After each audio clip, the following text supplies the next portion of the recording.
What is up, everyone? Welcome back to the channel. I am Eric and we are riding dirty. Today's episode, I want to talk to you about another bike that's on the market that most people have never heard of. The bike behind me is the M160C, and I'm going to tell you all about it since I just demoed it. So let's dive in.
Alright, so let's talk about this bike called the Warphen M160C. The C stands for carbon fiber because the rear triangle is carbon fiber and the front triangle is carbon fiber. The last time I was at Snow Summit, I was standing in line and I saw about 5 of them in front of me, and I was curious, what is that bike right there? I have never seen that bike before.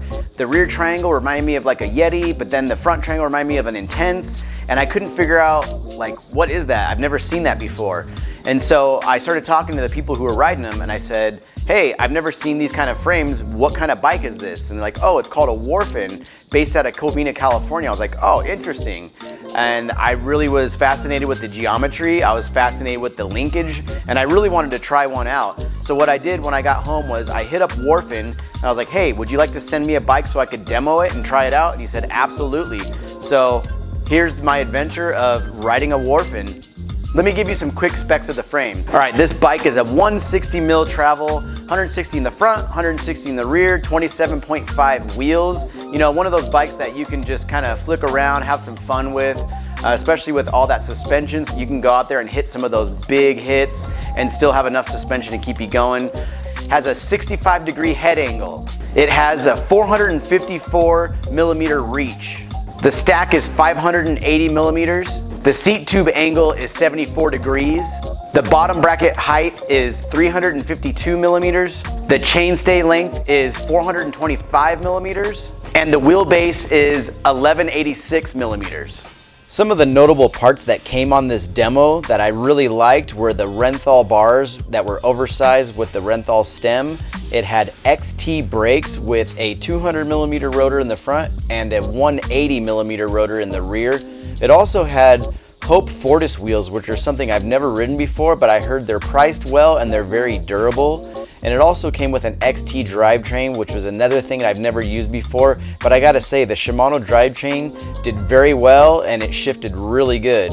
It also had a 1-up components dropper, and you know, it had that beautiful DVO suspension in the front and the rear that I was really happy about. And one of the reasons that makes this bike unique is because of the Intelifloat suspension design. This is a one-of-a-kind, it has a patent, and it's owned by Warphen. I'll even show you the patent number down below if you'd like to see it.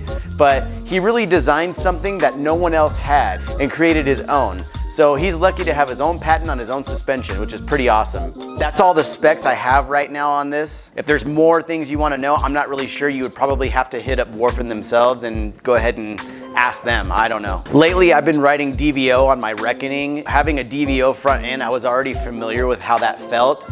And I will say that that DVO front end very much complements this frame. For me, it was easy to get on this. It wasn't like a big transition. It felt really good just riding this thing just like it was my bike. Cornering and all that stuff, it did really good. I'm not the best cornerer, I'm not a pro, I'm not Jeff Kindleweed, who is awesome, but I will say that riding this thing on the trails that I hit, I felt very comfortable on this bike. It felt very familiar, which was a good thing. Sometimes it's not like that. Sometimes you're kind of like, oh, what's happening? This is a new bike. But it didn't feel that way. So I took this thing down a trail that was what I could consider a downhill trail in Sedona called Dead Man's Pass. It's not very long, but it's a super fun trail in the loop that I did. Unfortunately, my GoPro froze up, so I don't have any of that footage, but I can definitely tell you that this thing pointed down is super fun.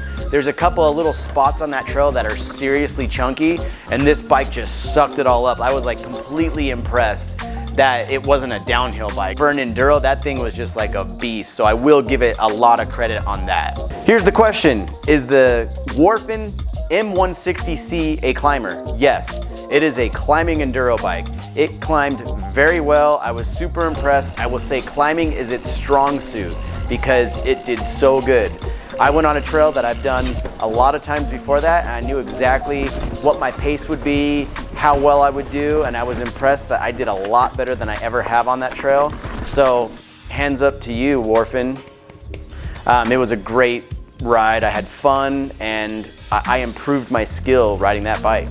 Some of this stuff is a little tricky. You're on a lot of big slick rock stuff. You're out there where there's a lot of exposure, so you can't really make mistakes. I mean, that's how it is in Sedona. It's either super rocky or it's very scary. That's just kind of how Sedona is. But on this trail right here, I did very well compared to what I usually do, so I can't complain. All right, let's talk about how this bike jumps. It jumps really good as far as how the rear end feels. This bike just it definitely reminds me of my Evil so much. Well, my experience jumping it wasn't 100% great, not because of the bike itself, but because of the setup. It wasn't my bars, it wasn't my stem, it wasn't my rise, and the reach was a little bit longer than what I'm used to. Now, with that being said, it doesn't mean it didn't jump well, it just felt weird for me, and I couldn't really fully commit because it didn't feel like my bike. But I will say this, the way this bike feels, and if it was my permanent bike and I put my own parts onto it, I could definitely say that it would feel way closer to my Evil. With the bars being a lot more narrow than what I'm used to, I just didn't really feel comfortable just sending it. You have to be on a bike that you feel 100% comfortable if you're just gonna be jumping it. If you're not 100% comfortable, you're not gonna do very well. And I'm not a pro rider, so I can't just jump on whatever bike is available and just shred. I have to be on something I know that I'm familiar with. Other than that though, that would be like my only thing that wasn't 100% for me, and that is very circumstantial. On the few jumps that I did hit that I was comfortable on, I will say that this bike is easy to play with as far as being in the air and trying to throw your tail out or do something like that or move it around. As far as hitting just really big jumps, that's where these bars are too narrow for me. All right, let's get down to price, because everybody wants to know how much it is. I mean, every bike company out there is putting out some pretty cool stuff, and some of it gets pricey and some of it's budget. Well, I'd have to say with this company, I would say they're right in the middle. They're right in the middle as far as being not the highest, but also not the lowest. So coming in for just a frame with a rear shock on it, you're looking at $3,500. That's the price point. If you're looking at the XT build, you're looking at $4,500 complete. In my opinion, that's probably the best route to go. You get a complete bike, you have some good components on there, and you're only spending $4,500.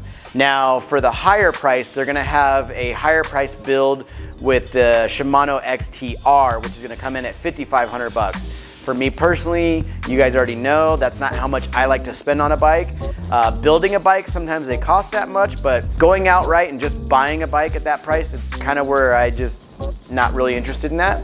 But don't get me wrong, I feel like the parts and everything that's gonna be on there is a deal that is worth the price. It's just not what I would like to pay. So basically my final verdict on it, it's a great bike and I would totally ride one. I mean, I have too many bikes as it is and I don't need another one, but this is an amazing bike.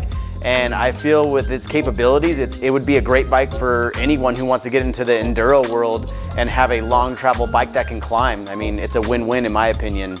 And also, I just got to give a big shout out to Warphen Bikes for sending this over to me. I had such a fun time reviewing it. I had a fun time riding it. And I can't wait to come meet up with you in California and go ride with you and have some fun. So thanks again so much for the opportunity.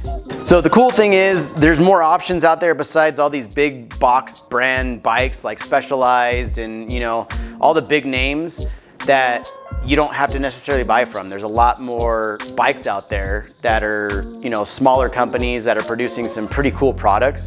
And I think Warphen's gonna have a good spot among all those. I think their bikes are pretty cool. I think that they have a decent price point. And I think that it's a pretty good value for what you're getting. You know, you get a really nice 160 mil bike that can handle some big hits and hit some good trails. It's very versatile. I will say that right now they only have one size, which is the medium size. As soon as he gets more sizes, I think it'll be a lot better for them. I know that he has a lot of stuff coming soon.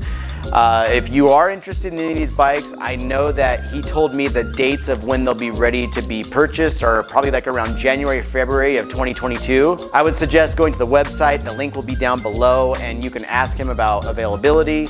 Right now, it looks like a lot of things are not going to be available, so this might be a good option for you if this is available.